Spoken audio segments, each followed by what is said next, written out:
Bonjour à tous, alors aujourd'hui nous allons aborder la deuxième partie de notre analyse littéraire sur la biographie officielle de Jérém Star. Bon alors d'abord je vais faire l'appel pour vérifier si tout le monde est là. Kevin?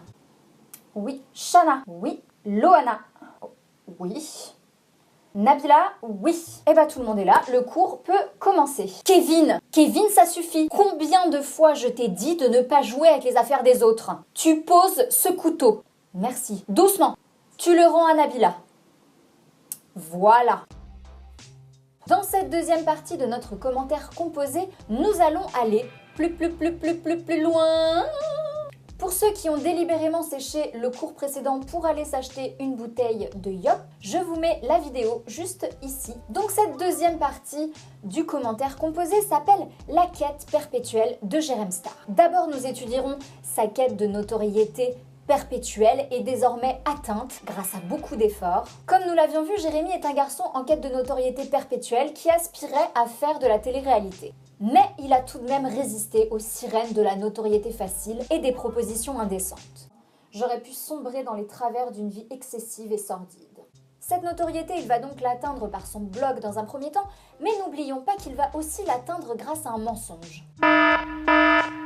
Puisqu'il s'est fait passer pour le meilleur ami de Paris Hilton il y a de ça quelques années. Paris Hilton représentait tout ce que Jérémy voulait être.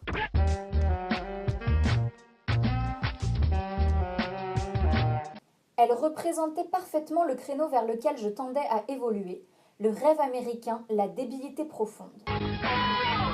Mais Jérém Star est évidemment devenu bien plus qu'une pâle copie de Paris Hilton.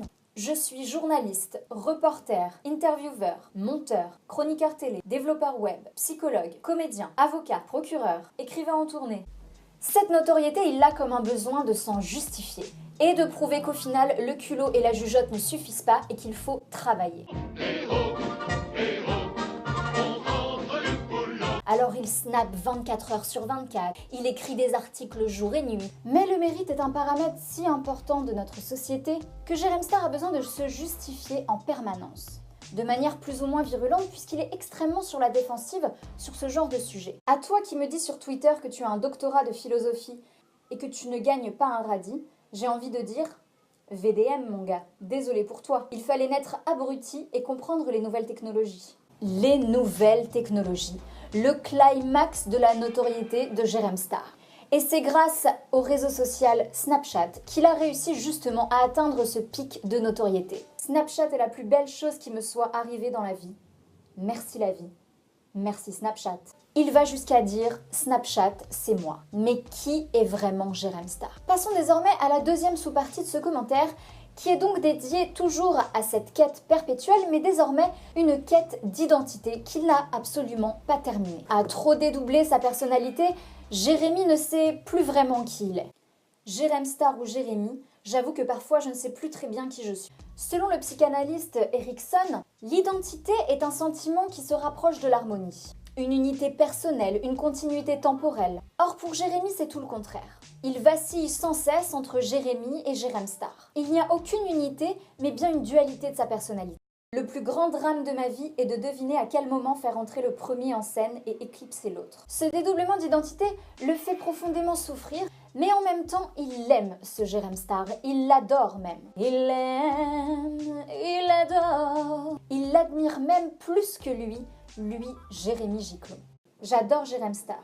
Je pense même que je le préfère à Jérémy. Même s'il est un poison, Jérém Star est ce qui rend ma vie tellement originale. Il est ce qui me sauve de ma solitude, de ma peur panique de la mort. Ce personnage de Jérém Star, c'est un petit peu l'ami imaginaire que vous vous construisez lorsque vous êtes enfant. C'est notre complice quand on veut faire des bêtises. C'est celui qui rend notre vie un petit peu plus fantasque. Il me fait passer dans un autre monde, un monde enfantin et drôle, peuplé de flamants roses, de poules pondeuses et de licornes. Malheureusement, l'accès à la notoriété que lui a permis son personnage de Jérém Star ne lui convient même pas. Je suis prisonnier de la manière dont j'ai démarré ma carrière. Voilà la vérité. Et j'avoue que j'en ai un peu assez. Je n'ai plus envie d'être célèbre. Désormais, je veux simplement être aimé et qu'on me laisse le loisir d'exister en paix. Alors, finalement, qui est Jérém Star? Eh bien, Jérém Star, c'est une sorte de Dalida.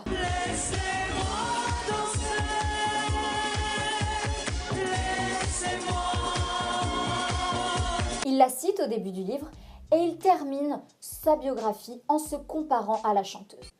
Je me suis reconnue dans sa quête de l'amour, dans sa détresse, dans sa solitude. Alors, qui est Jérém Star aujourd'hui? Eh bien, c'est un garçon qui s'est donné un défi, parvenir à se faire apprécier pour ce qu'il est en vrai. Eh bien, bonne chance, Jérémy. Ah, c'est déjà la fin de ce cours. Alors, la semaine prochaine, nous étudierons un autre grand auteur et une autre grande biographie qui risque de faire beaucoup de bruit. C'est évidemment la biographie de Caroline Receveur. Non, je déconne.